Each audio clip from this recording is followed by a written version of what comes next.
When I say shark, the first thing that likely comes to mind is this. And if you haven't seen this movie, you've probably seen at least one of the multitudes of monster movies depicting these animals. What often comes to mind when thinking about the connotation of the word shark is the ocean's perfect predator, devouring anything in its path, including innocent children playing in the tides and fun-loving surfers. This is the archetype of many of these movies. Sharks are depicted as terrifying man-eating monsters with hundreds of razor-sharp teeth ready to sink into human flesh and carry you kicking and screaming to the bottom of the ocean. Shows such as Shark Week, though claiming to spread awareness to reduce the fear of sharks, outright call sharks dangerous and serial killers of the sea.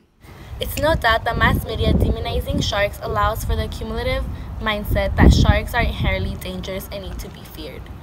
We even polled our peers to see how many of you were scared of sharks. And as you can see from our stats, it seems their negative reputation still thrives.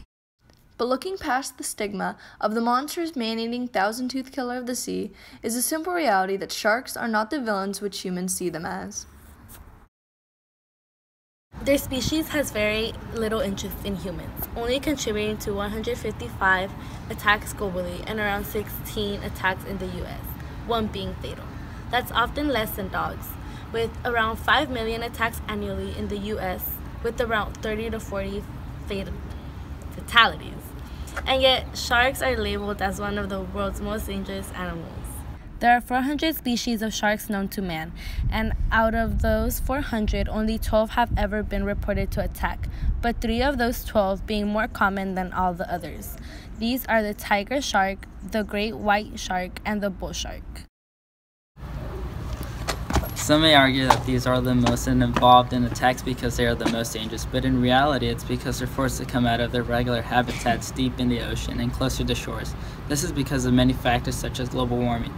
This increases the ocean's temperature, making it harder for these animals to survive in their usual habitats and making them move closer to shores.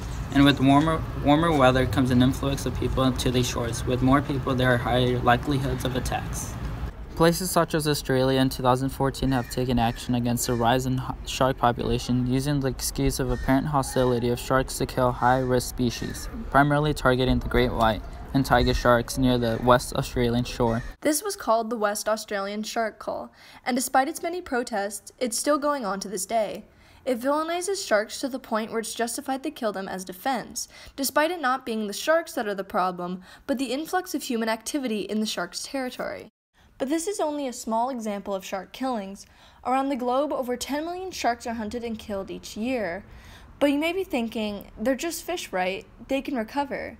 Well, there are about the same number of great white sharks left in the world as there are tigers, and at the rate we kill sharks, whether it be for food or defense, their numbers are seemingly going to continuously drop.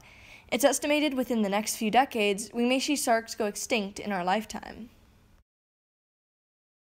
Sharks are a keystone species, meaning they are crucial for the survival of oceanic habitats, if not the entire ocean itself. They control prey and competitor species populations, which contributes to the survival of other species that depend on them as well. Through the control and abundance of species, sharks indirectly maintain coral reef habitats. As seen in the past decade, these coral reefs are already receding due to loss of fish species due to overfishing and global warming. But now, with the loss of sharks, we will likely see the reefs disappear with them. What we need to do is eliminate the negative stigma against sharks and push for awareness of their sheer importance. If we eliminate the fear, then we eliminate the excuse to senselessly kill them. It must be understood that if we keep killing sharks at the rate we are, they will undoubtedly go extinct. If they go extinct, we may lose coral reefs and in turn lose huge quantities of oceanic species populations. Sharks, and certainly the ocean, cannot afford the fear and discrimination we give them. In order for change to occur, we must start educating instead of raising more fear from media. Sharks need to be respected as the animals they are, not the monsters we believe them to be.